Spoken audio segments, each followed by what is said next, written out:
All right, hey guys, welcome to the second week of Tech Tuesday. I am joined by my wonderful co-host Ben Eastman, hailing in from Salinas, California. Hey guys, what's up? Nice to be here. I am also joined by my co-host and founder of said podcast, Andrew Jones from Findlay, Ohio. Getting into the meat of this podcast, would you like to introduce the first article we have prepared, first story? I will for the nice listeners of this podcast. We are going into a company called OneWeb, who just recently launched another 36 satellites into orbit. Pretty big news. They are said to be a direct comparison to SpaceX's Starlink, run by Elon Musk. Am I correct, With, Andrew? yes, you are. With that, OneWeb is attempting to achieve the same very accessible internet access that Starlink is currently attempting to provide.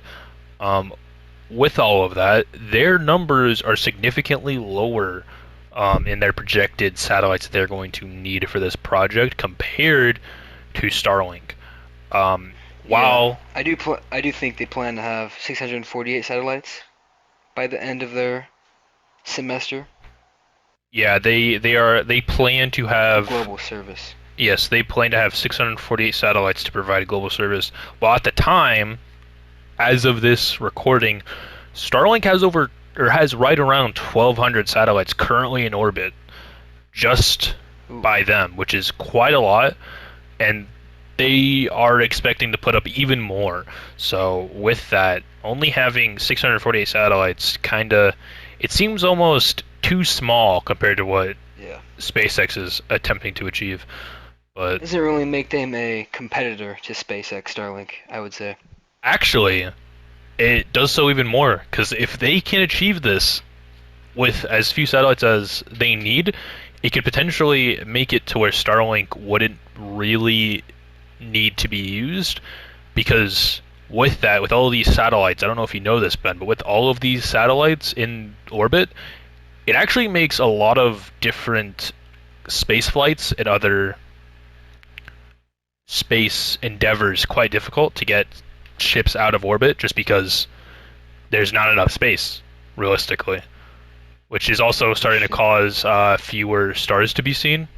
Just overall, not a good thing if we are planning on future space travel, like Elon Musk is trying to do with SpaceX as a whole. So it's That's a very good point. So you actually disagree with this whole satellite situation? I think that if they can achieve what Starlink is attempting to achieve with fewer satellites, I think that that would overall be a better thing. But it will only be seen whether or not that is possible. Hmm. It's a very good point. Very good point to say. But going into the OneWeb company, they were actually funded $1 billion out of bankruptcy, bringing in the new CEO Neil Masterson, which is a huge step for a company to, you know, bring in someone out of the blue like that. Yeah. With that, the overall project that supplied them the $1 billion for funding is actually of a much larger project that the UK has planned called Project Gigabit, which they have That's amassed right. just under $7 billion to give to other companies. Which one of those companies, surprisingly enough, is SpaceX themselves. So that's pretty interesting to see unfold. With that, though, I don't know of any other companies that are also attempting this, so perhaps they are simply doing it by other means, considering Project Gigabit is simply there to try and get internet access to more rural and other communities that just simply don't have access to high-speed internet, which is kind of a shame. It really is a big issue in today's age with how interconnected we are via the internet. So I think It really is. overall these projects have a very it's a very, I guess, noble cause that they're attempting to provide internet to a lot of more people. Because I think even in specifically Ohio, there are many families here that just don't have access to the internet that they need, especially during COVID Really? times that we are in currently. Yeah, Oh, that's a very good point. I did not know that. yeah. There are one of Finley High School's own teachers, Mr. Kieran. His family does not have good access to internet whatsoever, and so a lot of remote learning just wasn't possible for them, which is kind of a shame. But yeah. Hmm. God bless him. With that, though, there are a lot of benefits just besides giving people internet access. It could perhaps even topple the overall telecom businesses that have plagued America, and I would assume also the UK for quite a while. There are almost monopolies in some areas, depending on what internet provider you can connect to, based on just where you Oh yeah, live. 100%. They will jack up the prices or just not provide you with decent internet, and there's not really much else you can do once you move into a place, which is not a good thing. It is quite literally a monopoly that just doesn't benefit anyone except for the people that work there. These companies. It's really not good for the consumer. A lot of people have been trying Yeah. to change this for the better. I think a long time ago, Google Fiber was one of these projects that attempted to do that, but Google Fiber just isn't making enough of a splash in a lot of other areas. California is one of the big ones, but outside of there in other big cities, it isn't coming to people fast enough. So I think that this global service might help a lot more people out than you might think. Oh yes, and I think with OneWeb and what they're doing for the UK, I think it will definitely benefit everyone involved. So with that, we are going to go into our next story. Um, I think this story will probably be a bit more accessible for many other people as it deals with streaming services of all things and how there's quite a lot of them now. Earlier back in the day, it was really just between Netflix, Hulu, and maybe HBO Go, but now we're really stepping into where there are some quite large companies stepping into the mix, such as like Disney Plus making their debut in late 2019, HBO Max being launched with their current lineup of same-day release movies due to COVID.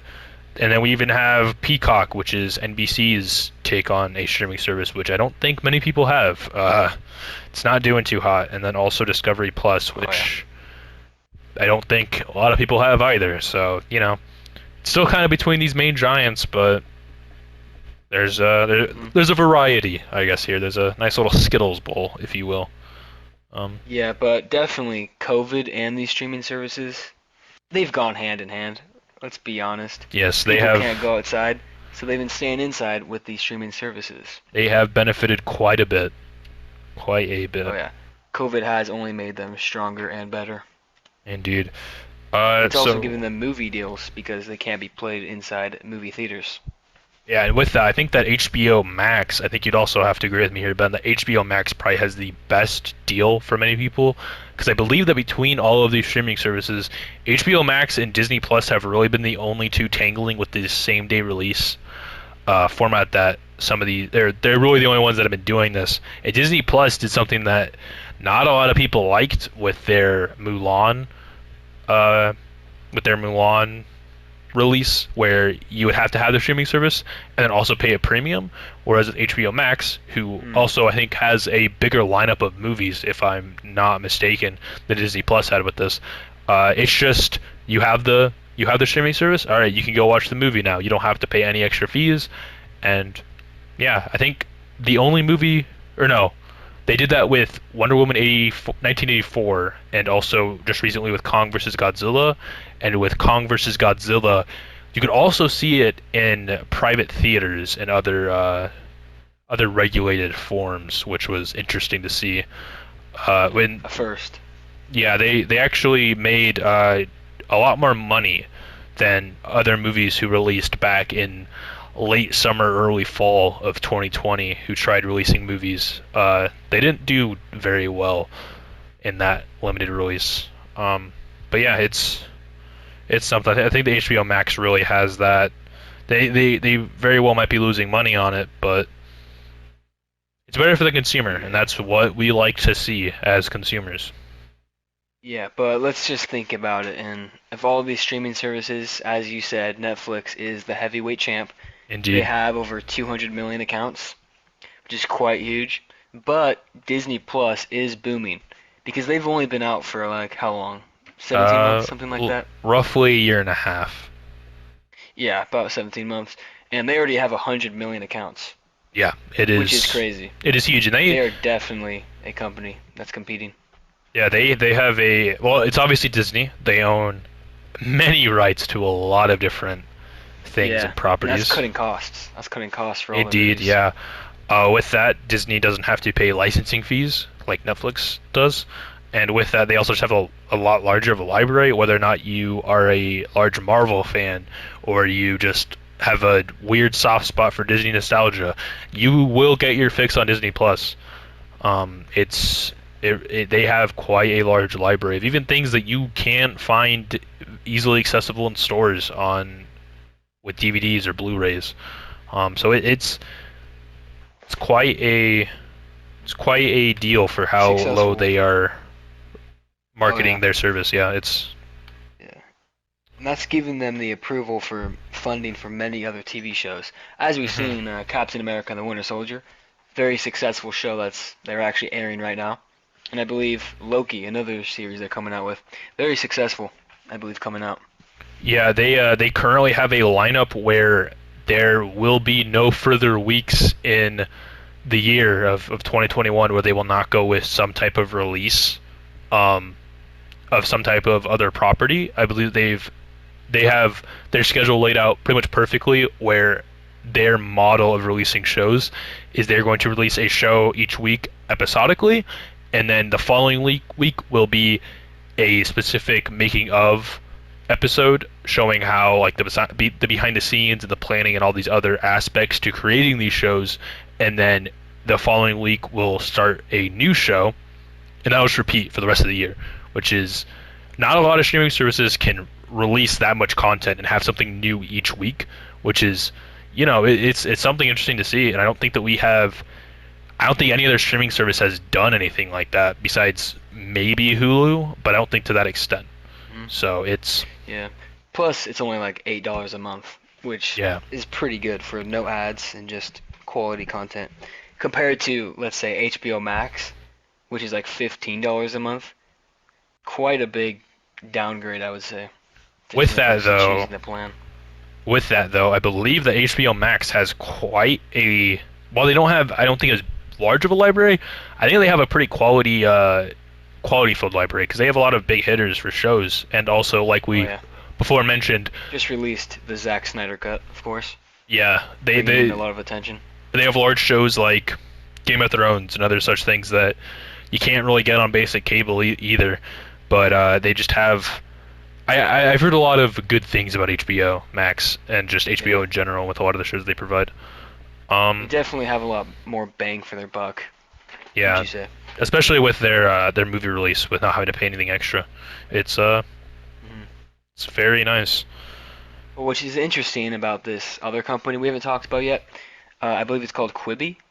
Am I Quibi, correct, Andrew, about that? Quibi. I'm not sure if it's the same company that you're thinking about, but Quibi is an interesting one.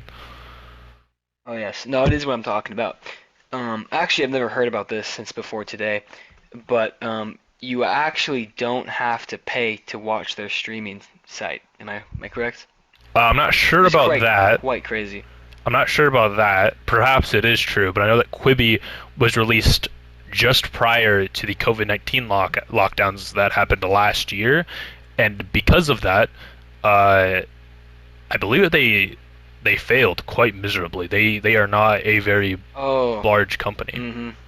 They Okay, I'm didn't do actually too well. mistaken. Yeah, it's Peacock, which is actually free. That's what Yeah, I free with yeah. ads. Yeah, please forgive me. I was thinking Peacock. That is why I wasn't That's sure how. that that's what you were talking Yeah, about. yeah, that's how much Quibi failed. I was thinking of a different streaming site.